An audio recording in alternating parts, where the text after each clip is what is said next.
Hay otras escuelas filosóficas más allá de la zona que hemos analizado hasta ahora, preferentemente en la península turca y en sus alrededores. Por ejemplo, en lo que los griegos conocieron como la Magna Grecia, lo que hoy reconocemos como la península itálica. Italia no existía entonces, simplemente era un conjunto de colonias griegas y algunos otros pueblos que ellos llamaban bárbaros hacia el norte de esa península. Y allí florecerían dos importantes escuelas filosóficas primeras, la escuela pitagórica y la escuela eleática. La primera va a llevar el nombre de pitagórica porque se refiere al que la dirigió, al que la organizó. Y en la segunda a la ciudad o polis donde se fundó, Elea. La escuela pitagórica surgió en Samos, en Crotona, a mediados del siglo VI antes de Cristo, antes de nuestra era. Y fue eso, una escuela, una comunidad de hombres que se reunían alrededor de la figura cuasi divinizada de Pitágoras.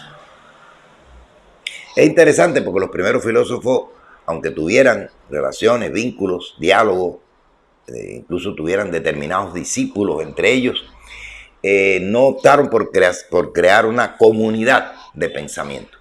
Este fenómeno se da precisamente en la península itálica con la escuela pitagórica. Se creó una comunidad, la comunidad pitagórica como tal. Pitágoras es una figura difícil de poder entender y comprender porque la vida de él está llena, envuelta en una serie de leyendas.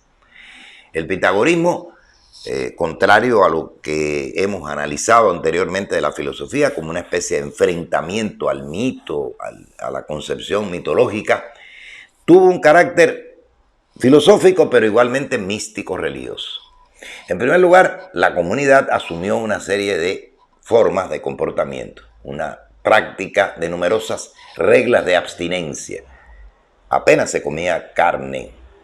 Diversas normas rituales regían la vida de ellos y igualmente rígidos patrones morales debían de regir la vida de los miembros de la comunidad pitagórica. Creyeron firmemente en lo que se llamó la doctrina de la transmigración de las almas. La idea del alma que se mantiene, que no se muere, que no se pierde después de la muerte, después de la descomposición del cuerpo, es una idea que va a venir desde el oriente y va a transitar también por Grecia. Y Pitágoras estaba firmemente convencido de que el alma no moría, transmigraba. Quiere decir, volvía a anidarse, volvía a refugiarse en otro ser.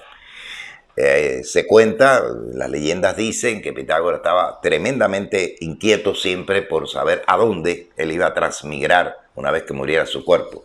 Y quería que lo fuese una persona con dignidad, con fuerza, con energía, con inteligencia, y no en algún bicho, en algún animal cualquiera, para que se convirtiera en algo primitivo, algo simple. Esa idea de la transmigración de las almas acompañó todo el trabajo y todas las búsquedas de la comunidad pitagórica. Y sobre todo en la creencia en un eterno retorno de los mismos acontecimientos en ciclos cerrados, en ciclos que se cerraban entre sí. Hoy sabemos claramente que la idea de la linealidad y secuencialidad de la historia responde al nacimiento del cristianismo, a la concepción cristiana de un principio del mundo, un acto de creación y un final del mundo, el juicio final. Todos los acontecimientos transitan de manera lineal, sucesiva, a lo largo de la línea de la historia. Sin embargo, los pueblos primitivos, e incluso hoy día, sostienen que la vida, el mundo, el universo, se historiza de acuerdo a ciclos cerrados, ciclos que se cierran en sí mismos, cada uno sobre un nuevo nivel. De ahí que ese carácter ascendente que tienen los ciclos sucesivos. Se conocen muchísimos datos acerca de cómo pueblos primitivos y pueblos contemporáneos siguen creyendo en ciclos cerrados y en ese eterno retorno de los mismos acontecimientos en los ciclos que se cierran en sí mismos. Cuando hace algún tiempo atrás se debatió acerca del célebre ciclo trazado por los mayas, algunos llegaron a creer de que se acababa el mundo. En realidad lo que se acababa era el último de los ciclos que ellos habían definido. Y se acababa el mundo porque se acabó el mundo maya, de hecho, en su momento. Y no había ninguna otra predicción de cómo se cerraría. Hay igualmente una permanencia, esta idea del eterno retorno, en nuestra forma de celebrar determinados acontecimientos. Pensemos, por ejemplo, que celebramos el cumpleaños. Estamos ajustándonos a la concepción cristiana de la historia lineal. Comenzamos nuestra vida, cumplimos un primero, segundo, tercer año y así sucesivamente.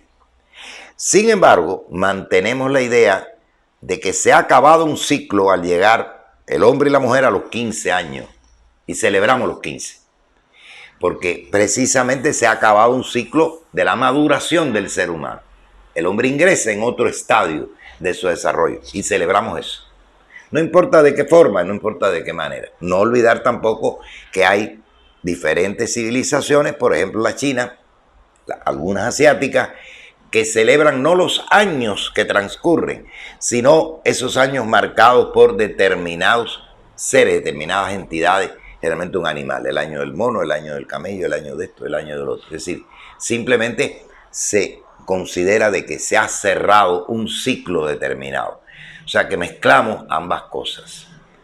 En toda la mística pitagórica está presente la idea de el punto en un círculo y el punto. Y ese era el símbolo de Dios para los pitagóricos, una especie de mónada, es la unidad, el punto de partida. De ahí emerge y sale todo lo demás. En realidad, la concepción pitagórica funda el arjé o principio de todas las cosas del universo en los números. Ya no es el agua, ya no es el fuego, ya no es la tierra, ya no es el apeiron, ahora se trata de los números. Los números que rigen el mundo. Y esos números se expresan en figuras geométricas. Números y figuras geométricas son los elementos básicos a través de los cuales explicamos el mundo. De ahí que efectivamente la comunidad pitagórica fuera desarrollada en el terreno de las matemáticas. Algunos los consideran de los primeros que desarrollan la matemática de una u otra forma. Y eso dejaría su huella a lo largo de la historia, porque efectivamente algunas de las cosas que dijo Pitágoras en torno a este problema del carácter numérico de la constitución del cosmos o geométrica de la constitución del cosmos se expresa también en la idea de que la música y la armonía se traducen a números y la armonía de las esferas engendra eso que él denominó la música celestial. Cuando él explicó esto una vez a sus discípulos en la comunidad, alguien le preguntó, ¿y cómo no oímos esa música? Y él decía, porque es constante y sin variaciones, por eso no la oímos.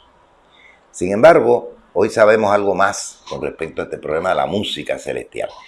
Cada uno de las entidades cósmicas, planetas, satélites, meteoros, etcétera, etcétera, trazan un sonido.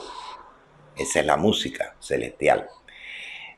Hoy sabemos que si avanzáramos hacia un punto determinado del cosmos, años y años luz, pudiéramos encontrar el punto donde se ha preservado la explosión originaria del cosmos conocido, eso que llamamos Big Bang. Hoy, a través de los vuelos interestelares, pues hemos capturado cuál es el sonido que producen planetas del sistema solar, satélites del sistema solar. Pero incluso algo más sencillo. Si hacemos silencio, si tomamos en cuenta nuestro propio ser, pudiéramos escuchar en toda su armonía el ritmo, la música que produce la respiración por una parte, el acompasado ritmo de nuestro corazón y el sistema circulatorio son ruidos, músicas, sonidos que están en el interior de nosotros mismos. La música, la armonía, como constitutiva de todo el cosmos. Por eso siempre la figura de Pitágoras está muy representada, tanto con números como con figuras geométricas, como en medio de ese plano de música y armonía que lo va a caracterizar. Es interesante de qué manera este problema pues, se ha ido mejorando o desarrollando en diferentes momentos. Pitágoras también fue heredero de la tradición órfica, el culto a Orfeo. Algo interesante, desde la antigüedad, como parte de todas las leyendas que en Grecia se tenía, Orfeo estaba vinculado justamente a la música, igual que a la luz, y consideraba que la música órfica podía curar, templar el espíritu del hombre. Temprana idea que sigue acompañando hasta nuestros días. Hoy hablamos de musicoterapia, de bailoterapia.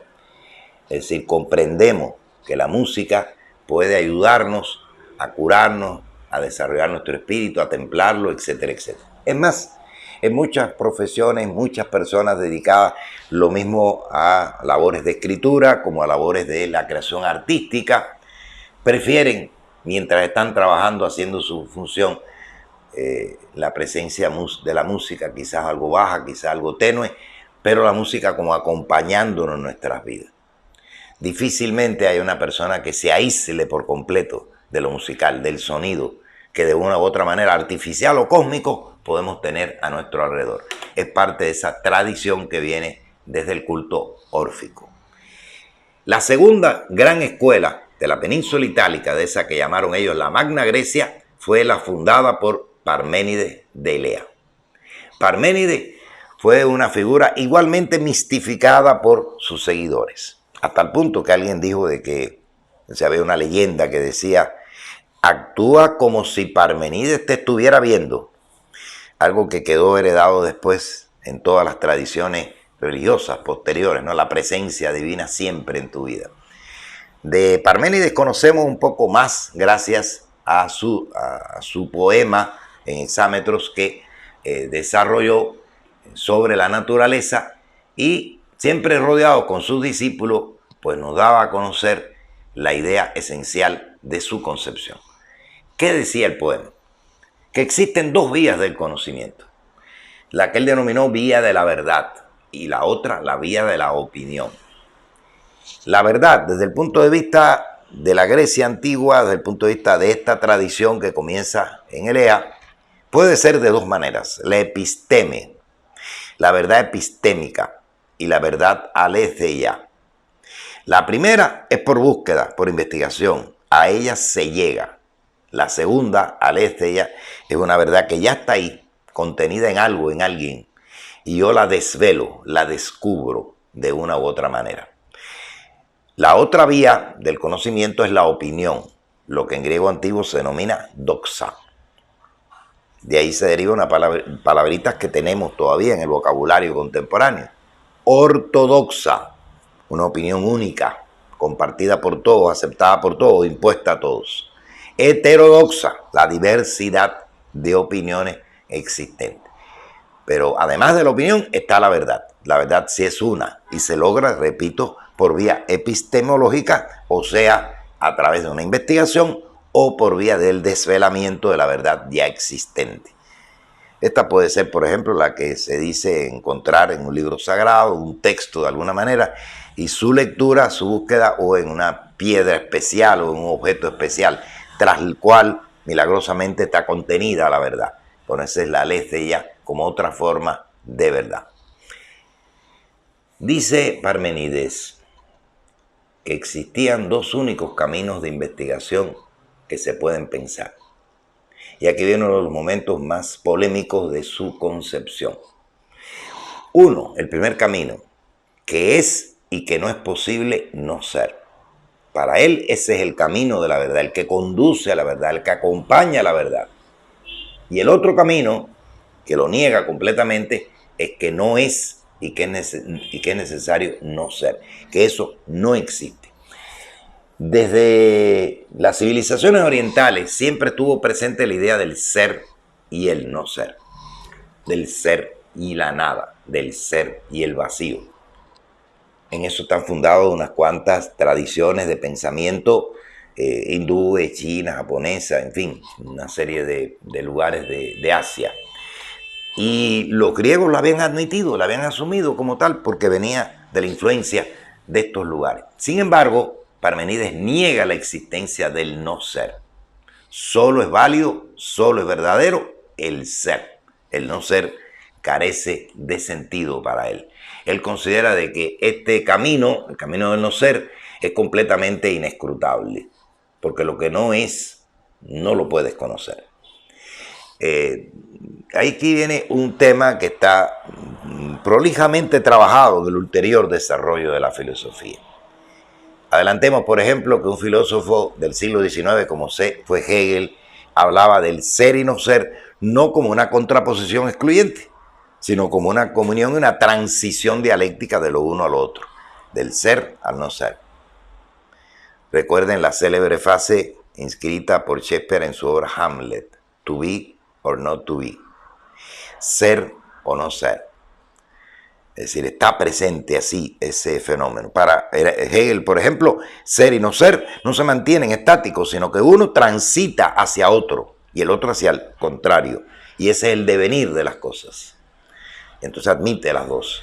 Y más adelante, cuando aparezca la filosofía de Martin Heidegger, volverá a replantearse este problema del ser de otra forma, que ya veremos más adelante.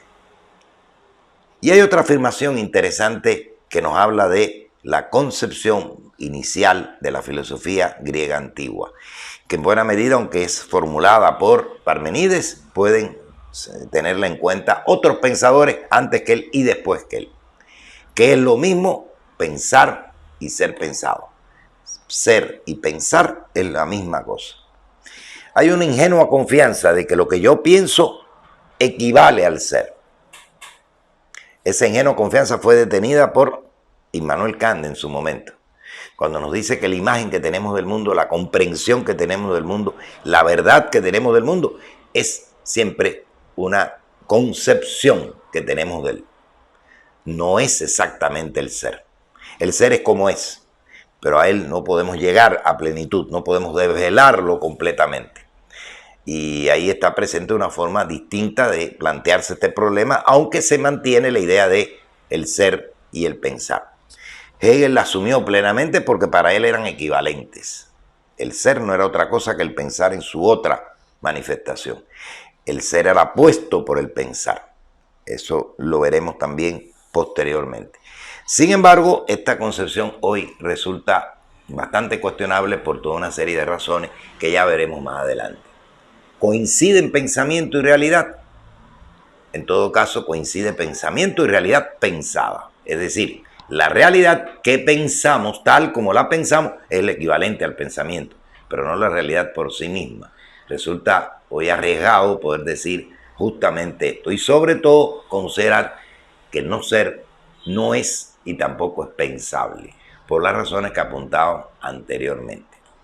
Este desarrollo de la filosofía griega antigua llega a su momento culminante en la figura de Demócrito, que nació, vivió, trabajó en Abdera, otra polis griega. Prácticamente de este señor Demócrito no se sabe mucho. Lo único que se afirma es que estuvo totalmente dedicado al estudio y la reflexión. Aristóteles hace mención a Demócrito y lo relaciona con su concepción atomística, que ya veremos constituye la base de toda esta idea de democritiana. El átomo, ese es el arjé, el punto de partida, la sustancia primigenia. Demócrito decía que el átomo constituía el punto de partida de todo lo existente. Ese era su arjé. ¿Qué son los átomos? Infinitas partículas indivisibles, sin tomos, átomo. Una palabrita que le introduce en el lenguaje de la filosofía y de la ciencia y que nos sigue acompañando hasta nuestros días. Con la gran diferencia de que etimológicamente y de acuerdo a la concepción democritiana, efectivamente tiene un sentido de no división. Hoy sabemos que el átomo es una entidad de la naturaleza, una partícula de la naturaleza, que sí se subdivide, que no es indivisible como él la pensaba, tan elementalmente planteada de esa manera. Los átomos carecen de cualidades sensibles, sin embargo poseen movimiento propio y espontáneo, y se cruzan y chocan en diferentes direcciones, porque son como autónomos, libres, rebotan, se separan, se enganchan entre sí, y ahí da lugar a las diferentes figuras que vemos. Hay torbellinos de átomos, mundos infinitos, engendrados y perecederos, que se originan por este caos del movimiento atomístico. Los átomos explican la multiplicidad de los seres, el movimiento y la generación de nuevas y nuevas sustancias. Este átomo presupone la existencia del no ser. Y en este sentido, la concepción de Demócrito se opone a la concepción que habíamos visto antes, planteada en la escuela de Elea. Pero hay algo más interesante. La idea del átomo también tiene una proyección social. Si el mundo está constituido por átomos, cada uno de los seres humanos somos un átomo independiente. Y si se mueven caóticamente en la dirección que más les plazca a cada uno, los átomos viven una vida autónoma, es decir, los seres humanos somos totalmente autónomos. No tenemos por qué regirnos por un orden, una comunidad establecida, sino por el contrario hay libertad de movimiento. Esto no le agradó mucho al que fue su contemporáneo Platón, que ya lo veremos también en otra charla, en otro diálogo, que no podía admitir el hecho de esta excesiva libertad o excesiva autonomía porque se desangraba, se desarticulaba la coherencia del mundo griego antiguo, especialmente de la poli, como él lo planteaba. Es decir, que los átomos de Demócrito tienen un sentido especial, muy especialmente social, porque está todo en forma libre y soberana, cada cual actuando en sus diferentes puntos de vista. Pero, Demócrito tuvo un gran mérito, aceptar la percepción sensible de las cosas. Aun cuando los átomos no fueran visibles, los otros seres conformados por átomos así lo eran. Y algo que Parménides desvalorizó totalmente, el sentido perceptivo del ser humano, él lo realza, él lo considera fundamental. Sin embargo, resulta algo cómico para nuestros días cómo respondía Demócrito a la pregunta de qué era el alma.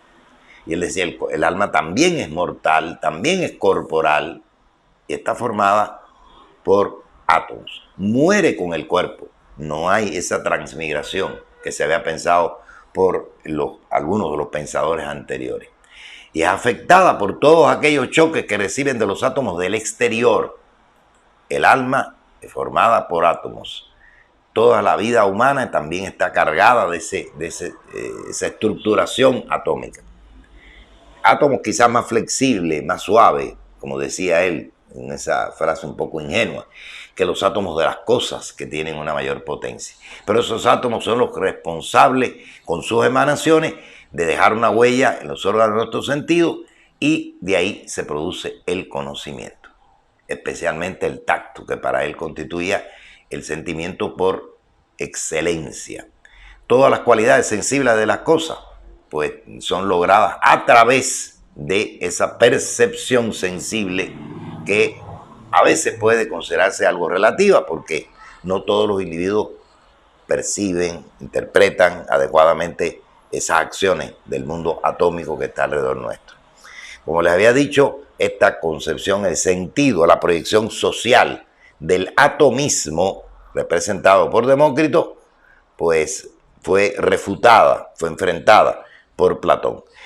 Y aquí vemos entonces una primera muestra de cómo la filosofía, que nace precisamente del dilema entre la nueva percepción lógica del mundo y la antigua concepción mitológica del mundo, va a derivar hacia un momento crucial. Este enfrentamiento Demócrito-Platón, que nos está revelando que la filosofía no es una simple reflexión al margen, fuera, independiente, autónoma de la vida social. Siempre tiene una proyección social, por muy aparentemente aislada que esté esa reflexión, ese tipo de conocimiento de los hechos reales. El atomismo de Demócrito y el emplazamiento que le hace Platón a este atomismo nos está diciendo hasta qué punto la filosofía tiene una tremenda significación en el orden de la articulación de la vida social, la proyección de la vida social. Platón abogaba por una comunidad que estuviera aceptando principios comunes, donde todos los átomos o seres individuales pudieran moverse en la misma dirección coherentemente. Por el contrario, Demócrito defendía la autonomía, la independencia, la absoluta libertad atómica de cada uno de los hombres. El efecto social, la repercusión social que tiene la filosofía, aun cuando se ha desenvuelto en este territorio eminentemente naturalista, cuando todavía prácticamente coincidía filosofía con ciencias naturales.